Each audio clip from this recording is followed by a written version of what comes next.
Добре, как започна с ЦСКА? И започнах с ЦСКА, исках в ЦСКА и започнах с ЦСКА. Това е моето желание, така ли? Това е моето желание да игра с ЦСКА. Всичко с Левски беше някаква така партенка. Не искам да коментирам. Важното е, че съм тук в ЦСКА, това е най-важното за мен. Щастлив съм тук. Голяма крачка направи. Да, така мисля. Всичко Пирин окей ли е? Да, съм разстроен на договора, остава само малки неща още да уточним и точно. Кога дойде предложението от ЦСКА? Преди 2-3 дена. Преди 2-3 дена? Да. Влезаха в контакт с ме хората. Сега от кога са имали интерес, не знам. Бързо ли се реши на този крачка? Договор беше подпише. Всичко като се уреди и арбитражен съд ще подпише договор.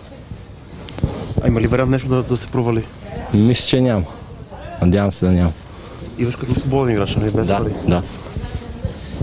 От тук за теб това трябва да смениш Спас Делев в ЦСКА. Ще успееш ли той да дойде също от Пирин? Надявам се. Нека първо да минат подготовките и тогава ще видим. Спас Делев, пожелавам му успех, върви нагоре момчето, така трябва.